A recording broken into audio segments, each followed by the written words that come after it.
What's up, guys? This is Manoj Hoptani. I welcome you all on behalf of the Edupedia world. So, guys, by now we have already covered the topics relating to the chapter mutual funds.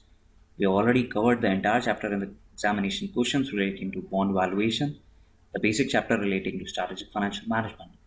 Well, this particular presentation is purely dedicated to the examination questions which have already been asked in the practical scenarios of CA final examinations relating to the topic of mutual funds.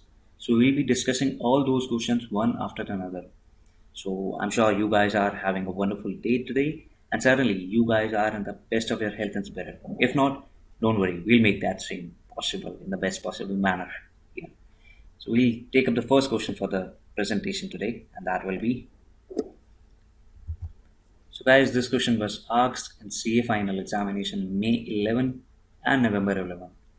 So, the question was a mutual fund has an NAV of rupees 8.5 at the beginning of the year. At the end of the year, the NAV increased to 9.10. So, guys, here is our first question. The same question was asked in the CA final examination May 11 and November 11. So guys, here's the first question. This question was asked in CA final examination May 11 and November 11. The question started with a mutual fund has a NAV of rupees 8.5 at the beginning of the year. At the end of the year, NAV increases to rupees 9.10. Meanwhile, the fund distributes rupees 0.90 as dividend and 0.75 as capital gains. So what is the fund's return during the year? Next part comes assuming that the investor has 200 units and also assuming that the distributions have been reinvested at an average of 8.75. Then what is the return in such scenarios? So here's the solution for the scene.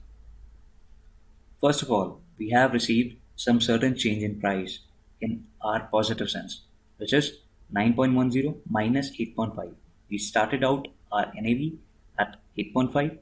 Later on, when we withdrew our units, that was 9.10. So we got an overall benefit of 0.60 in that terms. Plus, we did receive one dividend of 0.90. Plus, there was one capital gain distribution, which was 0.75. So our total return was rupees 2.25. So we did receive 2.25 by investing just 8.50. So in that case, our holding period return would be rupees 2.25 divided by 8.5 into 100. So we'll get the holding period return as 26.47%. So taking care of the next part, that was if the same are being reinvested at 8.75. So when all the dividends and capital gain distribution are reinvested into additional units of the fund at rupees 8.75, and in such a case, what's the kind of benefit the holding period return we did receive?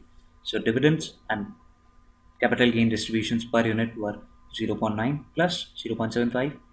That amounts to rupees 1.65. The same has been reinvested. The total received from 200 units equals to rupees 1.65 into 200 units. That would amount to rupees 330. Additional units in that case will be acquiring 330 divided by 8.75. Since 1 unit amounts to rupees 8.75, we have rupees 330, which was amount to be reinvested. We'll get the additional units as 37.7 units. In such a case, the value of the overall 237.7 units, that is 200, which was in the beginning of the year, 37.7, which has been reinvested at the year end, that will amount to 237.7 units into rupees 9.10. Guys, that was the closing NAV, remember? Right. Perfect. So in that case, that would amount to rupees 2163. The price paid for 200 units at the beginning of the year was 200 into 8.5, right? Remember? Perfect. So that would amount rupees 1700 was invested in the initial phase, and we did got a return of rupees 2163 at the end of that period. So what's the kind of holding period return which we did got in such a scenario? That was rupees 2163 minus 1700, that was the thing, amount which was invested at the first site, divided by the amount which was invested at the beginning, rupees 1700. We did got a overall return of 27.24, so which is way better than the first option, in which we got the encashment of dividend and capital gain rather than going for a reinvestment option. So in that case, second will be preferred amongst the two. So that's how this question was asked in the year May 11 and November 11 for that matter. So guys, this is our next question, which was asked in CA final examination May 2012. A mutual fund company has the following assets under it on the close of its business as on. So there are like mutual fund business. It is having the securities of four companies: L Limited, M Limited, N Limited, and P Limited. So the number of shares are 20,000, 30,000, 20,000, and 60,000. Market price per share as on 1st February 2012 was 20, 312.4, 361.20, 505.10, and the market price per share on 2nd of February 2012 was 20.5, 360, 383.10, 503.90. So the total number of units were 6 lakh.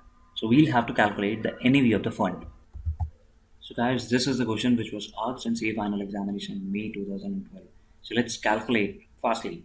The NAV of the fund in such a case would be, so the original position on 1st February 2012 was company M Limited, N Limited, L Limited, and P Limited. That was the last. So the number of shares were 20,000, 30,000, 20,000, and 60,000. The market price has already been discussed: 20, 312.4, 316.2, 505.10. So the overall value would be L Limited would amount to 4 lakh rupees, M Limited would amount to 93 lakh 72,000, M Limited will amounts to 72 lakh 24,000, and P Limited will amounts to 3 crores 3 lakh and 6,000. The overall cash position which is available with the mutual fund company is tend to amount to 0. So the overall NAV in such a case would be 4 crores 73 lakh and 2,000. So the number of units which was already been quoted in the question, that is 6 lakh. So the NAV per unit in that case would be, we'll get the NAV by dividing 4 crore 73 lakh 2,000 rupees by dividing the whole by the number of units, and that is 6 lakh rupees. We'll get the NAV 78.8367. So guys, this is the original position which is available for that mutual fund company as on 1st of February 2012.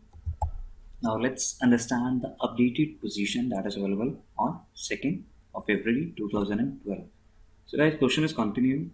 Assuming that the information is following assumption is provided to us, assuming that one Mr. A submits the check of rupees 30 lakh to the mutual fund, and the fund manager of the company purchases 8,000 shares of M Limited, and the balance amount is held in the bank. So in that case, certainly the share amounting for M Limited will increase in such a case, and the balance which was earlier 0 in terms of cash, that will increase.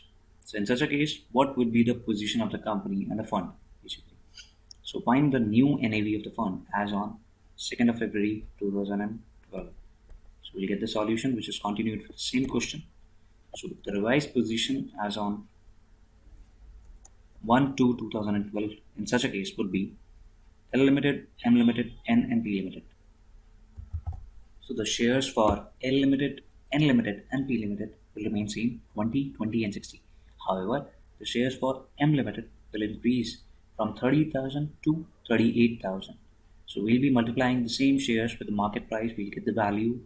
Plus, there will be one cash involvement in this case, because initially we were supposed to invest 30 lakh rupees. However, we were able to extract only like 8,000 into 312.4 that is available in the market price. So we were still remained with the balance cash, and that is rupees 5 lakh and 800. So we got the total NAV for that matter amounting to rupees 5 crore 3 lakh and 2,000. The number of units did got increased in such a case. So we did enhanced our units with the cash of 30 lakh rupees, and that is divided with the NAV which was available in my last slide, 78.8367. So now the units would be 6,38,053. So we got the NAV per unit as 78.8367 that is available over here. So that's how this is our revised position on 1st February 2012. Note, we have assumed that the 30 lakh rupees were received on 1st February rather than 2nd February. Thus, we buy M Limited at 1st February's price. Every units are allocated based on NAV of 1st Feb 2012. Perfect, guys. Cool. So the solution is still continued. The same thing. Next day's NAV would depend on the closing price of 2nd February 2012. So in that case, it would be the market price were already shared with you in my last presentations, and that was 20.50, 360, 383.10, 503.90. We will simply multiply the market price with the number of shares held for each of the company, plus we'll be adding to them the cash which is available in the mutual funds account, that is 5 lakh and 800. We'll get the total NAV in that case, and that amounts to rupees 5 crore 24 lakh 86,800. We'll be dividing the same by the number of units outstanding, that is 6 lakh 38,053. We'll get the NAV per unit as 82.2608. So guys, that was a simple kind of a question which was being asked in CA final examination. Both the questions which have already been discussed were not too difficult to solve. Definitely one just has to have that kind of perfect presentation. And yes, one can easily solve that questions very well over there. Perfect, guys. We just move on to our last conclusion part, and that is with a dose of motivation. That is, don't watch the clock. Do what it does, and what that does, that keeps going, right? So don't watch the clock. Do what it does. Just keep going, guys.